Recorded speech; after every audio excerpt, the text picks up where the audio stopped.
Comme annoncé en titre aujourd'hui, les startups et le rapport dans la création d'emplois en Algérie prennent de l'ampleur. Pour en parler davantage sur la situation du marché de l'emploi, notamment des startups en Algérie, je reçois M. Karim Brouri, expert dans les écosystèmes startups et membre de la Commission nationale de labellisation des startups et projets innovants. Bonsoir et merci de répondre présent à notre invitation. Bonsoir, merci.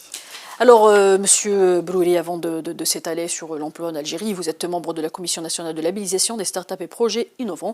Pouvez-vous justement et d'abord nous dire en quoi consiste le travail de cette commission? Merci pour l'invitation. Je vais essayer d'être bref. La commission ou le comité national de labellisation des startups, des projets innovants et des incubateurs a pour mission aujourd'hui de délivrer ce sésame, qui est ce label qui permettrait à ces entreprises d'être cartographiées comme étant start-up dans l'écosystème algérien. Mais aussi, il permet aussi ce label de cartographier les projets innovants qui ne sont pas encore entreprises et toute entreprise qui a pour objectif de devenir un accompagnateur de start-up et de projets innovants, donc un incubateur. Et donc du coup aujourd'hui le comité qui est formé dans sa majorité par des membres de ministères et d'organismes, par exemple comme l'INAPI et Co, inclut aussi deux membres qui sont de l'écosystème et qui travaillent chaque 15 jours, parce qu'on sait chaque 15 jours, à donc traiter des dossiers qui sont reçus totalement d'une façon digitale et à donner une réponse chaque 15 jours à ces porteurs de projets afin de les orienter ou à améliorer leur projet pour avoir le label ou sinon avoir ce label tout simplement.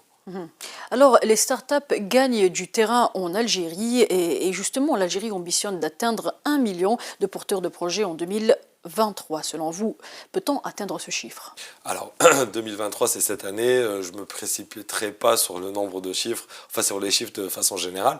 Mais il est sûr qu'aujourd'hui, on voit une augmentation exponentielle du nombre de projets que nous recevons à la commission et que nous labellisons. Le fait est qu'aujourd'hui, l'écosystème est en train de s'organiser sur tous les fronts.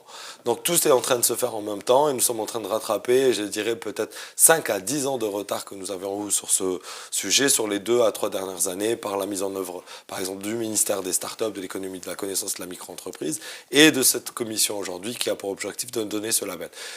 Tout est dans le bon sens. Beaucoup de choses sont en train d'être faites et qui doivent être faites.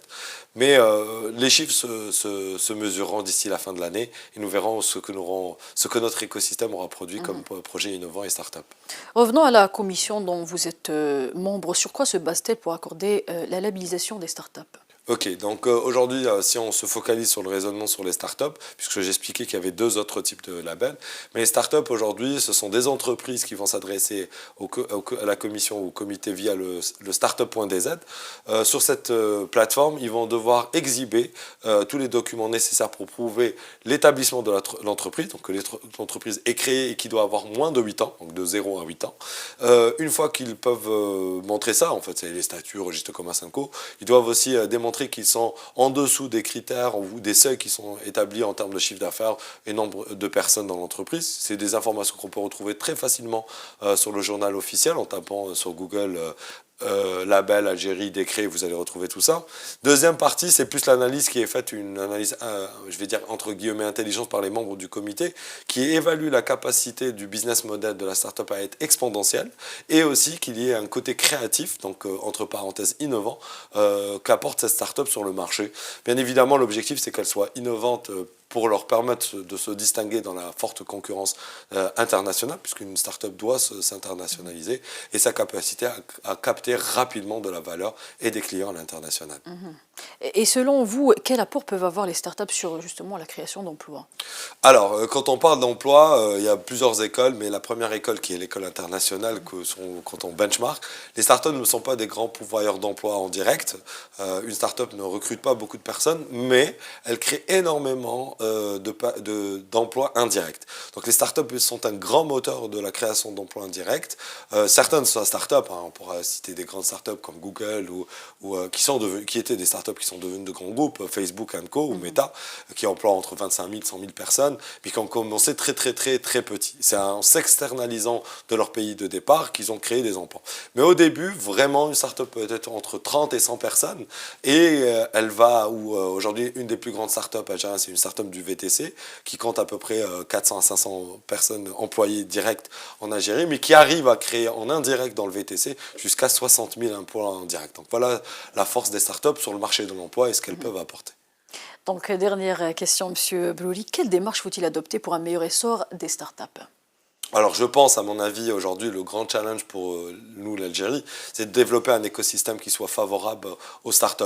On pourrait se donner comme objectif, c'est de capter ces startups internationales à venir s'installer en Algérie. Et donc cet écosystème qui est en train de se créer, qui a des avantages, mais aussi des facilités à s'installer, à aller vers l'export, à modifier aussi notre système bancaire, qui faciliterait donc ces relations avec les systèmes et les startups, ou les startups et l'écosystème international, ferait que nous verrons dans quelques années un grand essor en nombre de startups et surtout, j'espère, l'apparition d'une première licorne algérienne qui serait valorisée à plus de 1 milliard de dollars.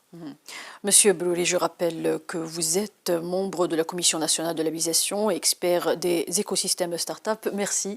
Merci beaucoup.